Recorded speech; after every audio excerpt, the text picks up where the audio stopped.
Purihin po ang Panginoong Hesus na hari ng mga hari at Panginoon ng mga Panginoon. Purihin po ang Panginoong Hesus. At bilang isa po sa mga alagad ng hari ng mga hari at Panginoon ng mga Panginoon, ako po'y mahigpit na nagpapaalala patungkol po sa napakahirap na parusa pong impyerno. Purihin po ang Panginoong Hesus.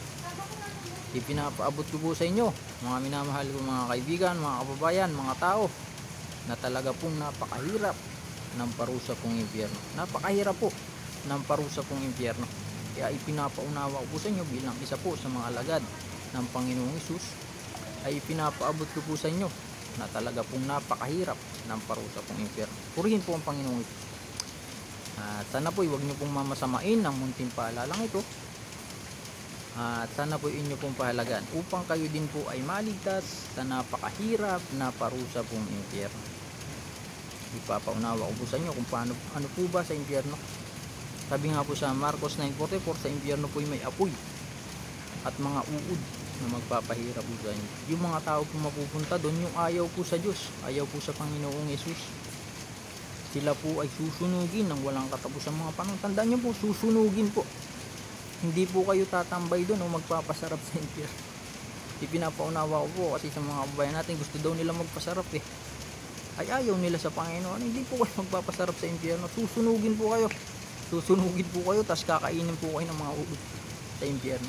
Ipinapaunawa ko lang po sa inyo, mga minamahal ko mga kaibigan, mga kababayan, mga tao, na sa impyerno po ang mga tao po doon ipapahirapan at susunugin po ng apoy at kakainin po ng mga uod ng walang katapusang mga panahon. At nandun na po ang karamihan nating mga kababayan na ayaw sumunod sa Diyos.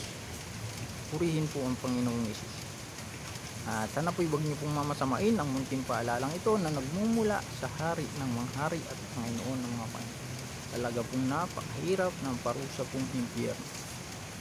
At napakasimple po mga minamahal ko mga kaibigan, mga kabayan, ng paraan na ibinigay ng Panginoong Hesus upang kayo din po ay maligtas sa napakatindi at napakahirap na parusa pong impyerno.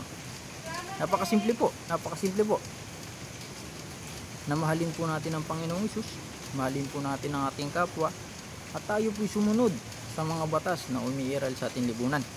At hindi po ito mahirap mga minamahal ko mga kaibigan, mga kabayan. Napakasimple po. Dahil pawang kabutihan po ang gusto ng Panginoong Hesus.